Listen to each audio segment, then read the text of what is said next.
Hello everyone and welcome to Tiresome. Today we are going to see if we can paint the scimitar for less than £100.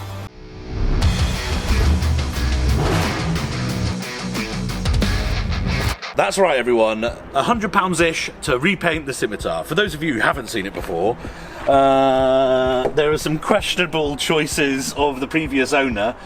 Just a bit of background, he had a friend who was in the army or military of some sort, and he was called, I think, Corporal Adams or Private Adams or something. For a laugh, he thought he'd do that, I don't quite know. Obviously the green motif everywhere as well, that's pretty much just how I bought it back in the day, which was about 8 years ago. The paint is really starting to come off in some areas, as you can see here, just coming straight off. Of course, I mean, the thing is this paint was literally just brushed on, I assume, for a bit of a laugh, to be honest, and I don't think it was expected to last almost 10 years as it has done. It is really annoying that I love this car so much, yet no one takes it seriously, right?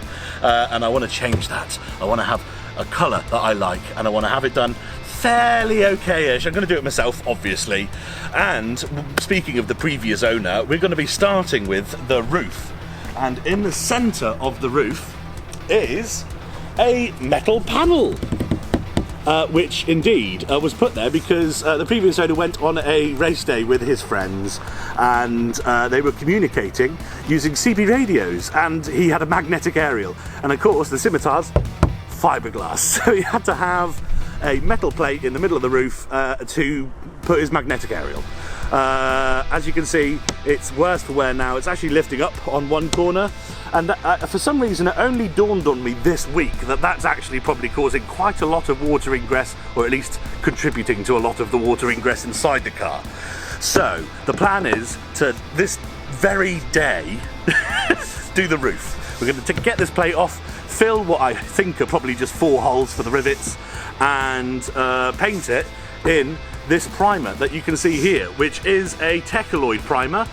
It is code 816, I believe, and it's a very thick enamel style primer. Gonna sand that back and then just go for it, the whole car in that colour eventually.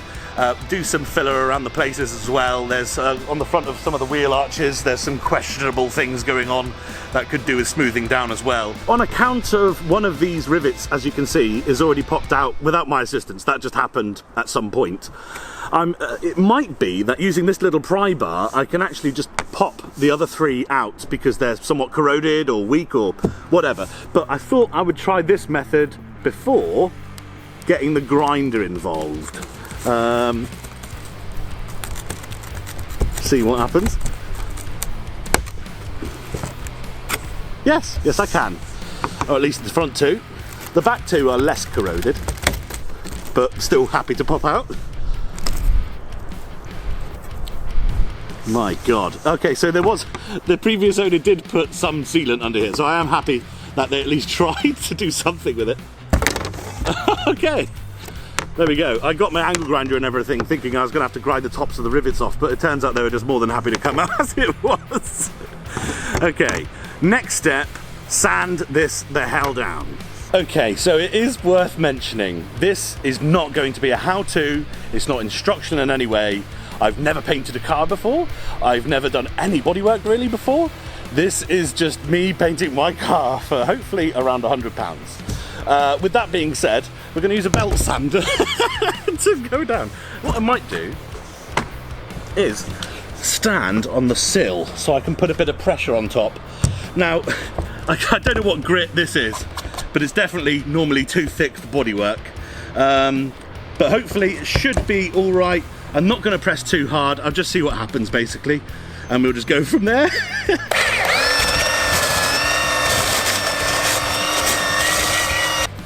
Okay, that's not looking too bad.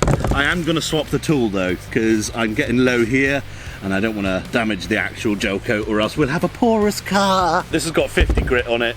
Yet again, way more than you should really use for anything of this application, but I'm hoping that it'll get through that tar or whatever the hell it is there. Lovely. Okay, so we've still got some gumph around the edge here. which is probably some sort of like, it's definitely like a silicon sort of thing, some sort of JB Weld or something, I expect.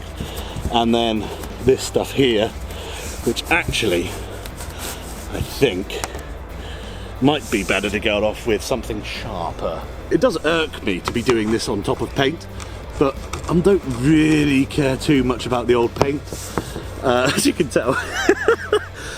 Leave a comment down below though, should I put the Union Jack back on it or not? I'm kind of 50-50, kind of like it. I like, I'm a lovely British patriotic chap, but also it's a bit, patriotic. I don't know. Time for something different. So, literally something sharper this time. I'm just going to get a Stanley blade and see if that can scrape. Problem is, I don't want to necessarily get the blade caught on the paint and then just put a massive gouge in the paint, because that will probably, depending on how much I do sand, come through in the actual paint job. Oh yeah, once you've got the big bits off, you can kind of just work at it like that, which actually might be less laborious with the sander.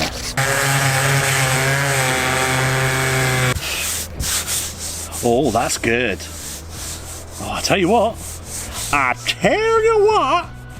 that's not bad. Oh, just accidentally laid a couple of lines. That is actually very smooth. I'm happy with that. Okay, that's lovely and clean. Let's, the thing I use white spirit because it's going to evaporate quite quickly, which is lovely. In fact, I can see it before my very eyes evaporating.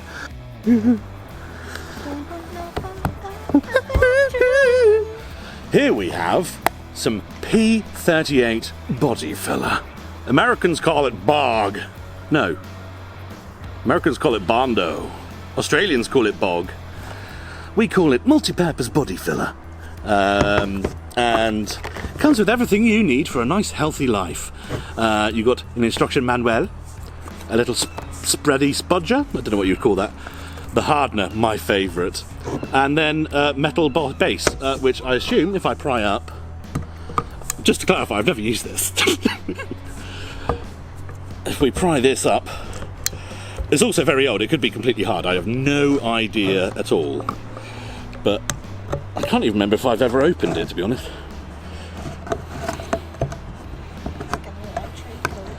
Oh, I don't know.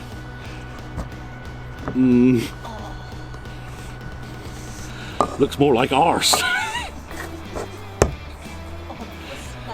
Oh, you can smell it already? Yeah, it's good, isn't it? No. Oh.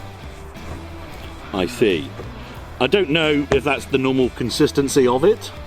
I think it is. I think that's alright. Well, I should get some blue roll, or else my little bar's going to get filled. We're going to give this a bit of a mix, because it's somewhat separated. I don't know. It might be. I mean, all the pros I know are already in the comments, talking about how this is the worst video they've ever watched in their lives, and I don't disagree with you. However, this is what I've got, so that's what I'm going to use. I think I did good there, mixing with my tiny little pry bar. Best tool ever, by the way, useful for everything. Right, what we need to do now is, well, get something to do it on. I might actually just try and do it on the lid. Give our little pry bar a spruce. See, look good as new. Good as ruddy new, that is. And oh no, I can use the spodger. So we'll get some on the yeah, lovely.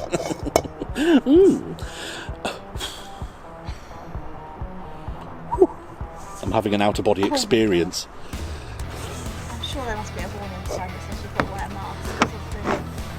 That's strong. Contains styrene, causes skin irritation, causes eye irritation, Oh no. Suspected of damaging the unborn child, causes damage to organs through prolonged or repeated exposure. Keep out of reach of children, avoid breathing fume vapours, avoid contact during pregnancy while nursing, wash hands thoroughly after handling, wear eye protection. Got that one covered. You're not even wearing gloves. Protective clothing, protective gloves, If on skin, wash with plenty of water. If in eyes, wash with plenty of water. And if necessary, take medical advice. Lovely. Right. I'm ignoring all of that. But you should definitely, at home, you should follow the advice of the gods. This stuff we put in, so this is apparently never going to dry until we add this. I don't know how much is applicable. That much probably. Hopefully, because that's how much I'm using. Mix that in. Oh, lovely colour. Fuck me, this is... Whew. The good news is that something that smells like this is gonna be... You know you're doing work when you smell that smell, you know? Fuck me dead. Right. This takes 20 minutes to dry.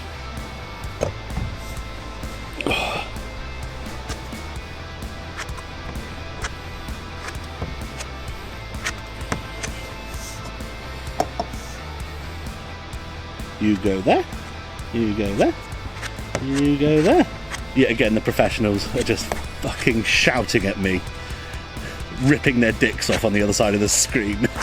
I've got 150 grit on here now, and as mentioned, I'm just going to scour the top just to rough it up, get rid of any sort of flaky bits like this bit here, things like that, well, hopefully by the time we've sort of done the vaguish stuff, this should be good for sanding as well. I'll probably start with the 50 grit on that again, maybe, I don't know, just to take the big bits off and then fine it off with the 50, then prime that and the rest of the roof, and hopefully that will be roof done, and it will be to day 2 where we, I assume, do the rest of the car? I don't know.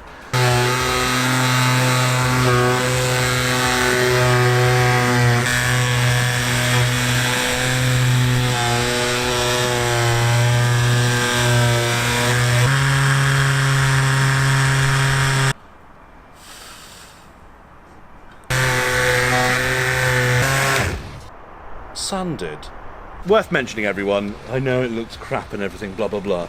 My plan is to do a coat of this thick Techoloid enamel primer all the way over, sand it back, then do another coat, sand that a little bit, and then do the final coat. So little imperfections and things like that I'm really not that worried about, and to be honest with you, I'll just be happy when it's one colour. I don't care if it's showroom quality or anything like that. In fact, arguably I'd prefer it wasn't, because then I won't be so careful. Also worth mentioning, the damage on this corner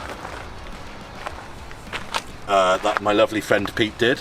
Backed it into a wall here, which caused a compression, and then a crack above the wheel well, and then stress fractures up here. I'm going to sand these down and prime them. You can see where I've sort of been experimenting with the primer and how it sort of acts on the car. And I'll be painting it, but that bodywork won't be repaired in this little couple of videos. That will be a professional job. Maybe next year? We will see. But either way, it will look better than this, hopefully. Fingers crossed. Can't get a vibration white finger on me. Vibration white finger? I used a sander once, and you think I'm going to get white finger? It's because I learned about it this one time. Oh. I reckon that's done, isn't it? Yeah. Lovely job. Lovely job. 10-10. Let's take it to bloody Concours now, they'll love it.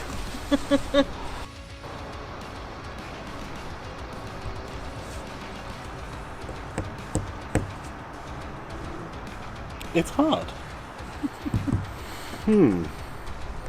How hard are you? What is the question? Is it hard enough to sand? That's the question. Let's go with yes. I'm bored. It is worth mentioning, I've just done a little sanding, and it is indeed easy to sand. It is also indeed dry. Top notch P38 or isopropon. Lovely product. Fuck's sake. Must be the fumes. However, one thing is that I'm filling a hole that has nothing behind it. So it is a possibility that when I sand this flat, that there's just a hole again. If that is the case, then I'm probably going to have to drill those holes bigger and then maybe put something like expanding foam behind it or something. The proper way would be to cut because this is double skinned on the inside, right? Like if I tap the roof inside the car, there's another skin between this, if that makes sense. Like, so there's a roll bar that goes, don't worry. I'll have to put some expanding foam or something in here. The proper way you should do it is to cut a hole in this interior skin and then put some fiberglass through, then fill it so that you're actually putting the filler on something. I'm hoping this way will work. If not, I'll do the expanding foam one because I don't want to start cutting fiberglass out from the inside. Not because it's pretty, it's horrible. Okay, so that is actually not too bad now. I'm going to swap my 150 or 120 grit, whatever it is, down to, I think 60. Something like that.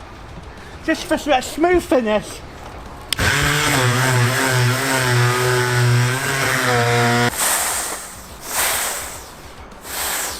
I feel like Scarface. Like cocaine. Oh, cocaine, man, you got the yayo. Hey, Vera! That's what you're going to sound like. How we laugh. Now then, this is primer. I'm going to slap it on. Don't worry, it will be sanded down. Lovely.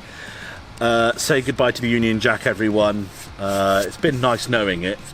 It's actually emotional to say goodbye, to be honest. It's been a good Union Jack for Michael. And even though Techaloid paint does dry flat, this won't. This is just primer. It doesn't have that sort of coach painty sort of tractor paint, whatever you want to call it, even though it does say tractor on the can. It is just designed to go under that coach paint to help it adhere even more. And one of the good things about fiberglass is that because it is porous, like a sponge, it really sucks the paint in. It's quite good at that. Whereas on a metal paint job, you know, you really have to get the paint to adhere. So primer on this, I mean, I don't know. I want primer on the car to make sure the coach paint does its thing as well as it possibly can. But all being said and done, I could probably omit this, to be fair, and just do a couple of coats of the final. I mean, it's designed, the coach paint is designed to just be lathered on and dry flat-ish on agricultural, yes, equipment.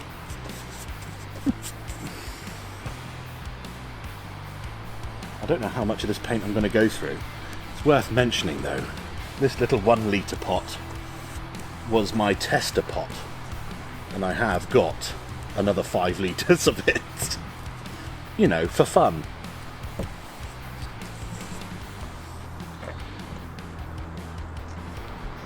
Oh. This is how you do it. This is the move, I reckon. Just fist it on, so to speak. We're losing light as well, everyone, so I don't know how well this is going to come through on camera, because to me it looks fucking flawless. Oh, get that spoiler nice and primed up, hey? Keep us nice and flat on the ground, that will.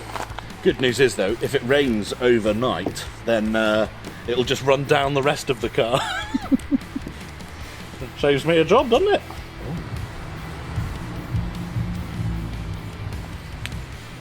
Bangers. Bangladesh, that. The overrun here on this metal runner doesn't really matter too much. It's brushed aluminium anyway, or at least it is now. So I will indeed just get maybe a Scotch-Brite pad and some Brasso or something on that and bring it up fresh as a daisy, retrospectively. I have toyed with the idea of maybe putting a vinyl strip over it or something like that to sort of wrap the chrome off and sort of black it out a bit, but I don't know about that. I feel like I want to stick with the 70s, you know, panache. Okay everyone, time to see if our filler work was indeed worth it. The fact that I can brush flat over it is good. Look at that, disappears, look. Obviously, it could be better. but considering this is step 1 of the primer and it just brushed straight over, you can always tell if it's not going to go straight over, because you have to do this sort of work to get it in all the cracks and crevices, but I didn't need to do that. It was just ruddy fantastic. Fabulous. You can kind of tell that it's on the car. I must say, I'm actually really pleased with my filler job in the middle there. You can't really tell. That being said, it is rough as ours is. It's obviously brushed on. It doesn't dry flat, but we can sand it flat, and that's the main thing. There's already so much stuff already floating in it as well. Farted. But it's a really good basis for me to sand down, do it again, sand it down, and do the top coat. Lovely.